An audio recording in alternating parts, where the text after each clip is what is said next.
Once the lambs are born, hopefully they get up on their feet and they drink from their mum and everything runs smoothly, like this healthy little lamb. But occasionally they need extra care and attention. I was helping out a couple of Cotswolds recently and one of them was really struggling.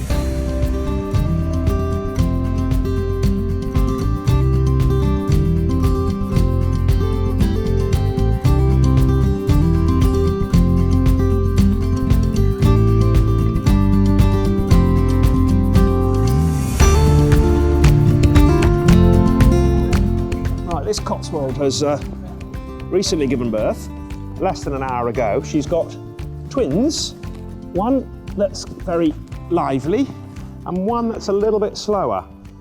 And the most important thing once the lambs are born is that they bond as a family, but nutritionally the lambs need their colostrum, the first milk that a ewe produces. Lambs are born with no natural immunity at all, and what they need is this colostrum that protects them against any bugs and diseases they might get, like E. coli. So what I'm going to do is, to get this little lamb going, I'm going to sit the ewe down and then plug him onto her teat. Sheep have got 2 teats, and so having twins is ideal. I've got 1 each. So this may look a bit mean, but it doesn't hurt the sheep. I twist its head towards its bottom, pull its back down, and she'll sit. And then I'll drag her back towards me. And then using my knees, I can hold her hands free now, and she'll sit there quite comfortably on 1 rump, not on her spine that's uncomfortable, just on one of her rumps.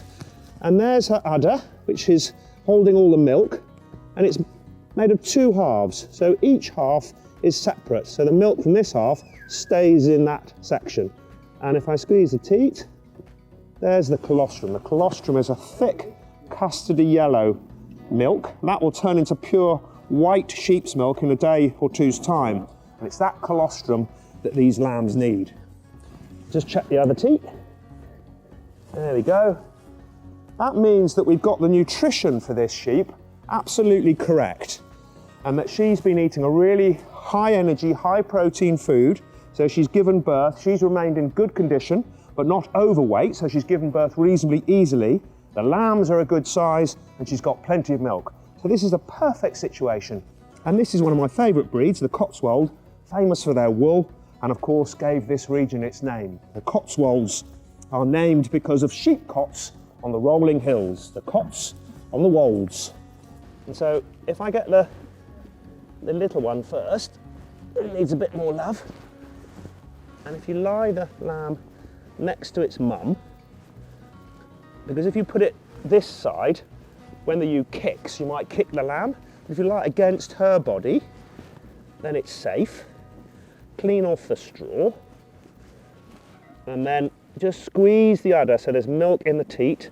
Open the lamb's mouth, squirt a little bit in, and it should get a taste of it, and then suck. And if it doesn't, I can milk some into a tube and tube it.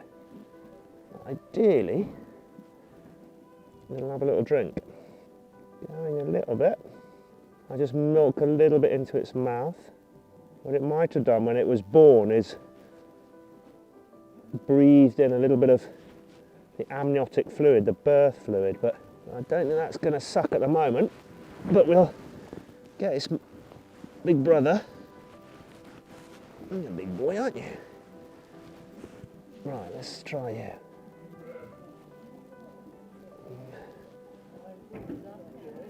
There we go.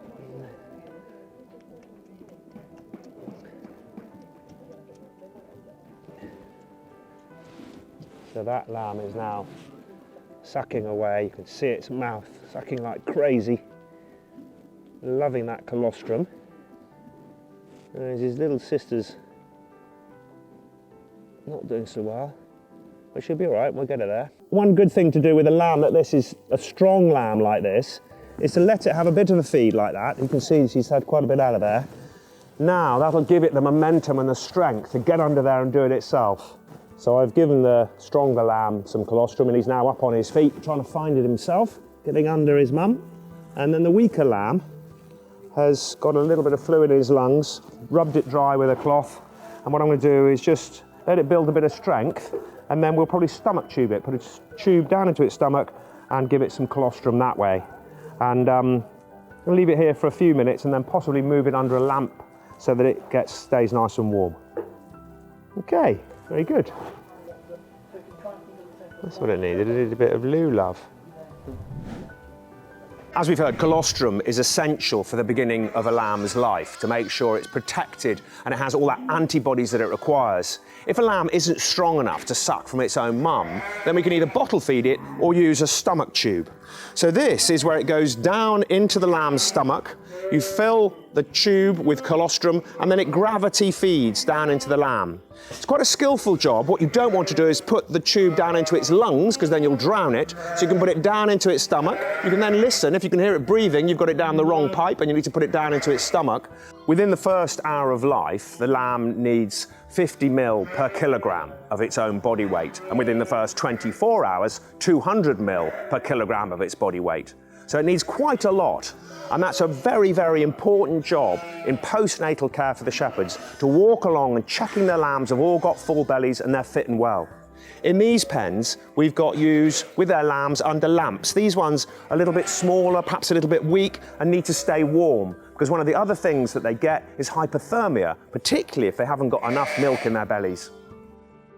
And if you want to be notified when the next episode is uploaded, then don't forget to click the little bell just at the bottom of your screen. And then we can work out their life's journey as they go forward because of their ear tags.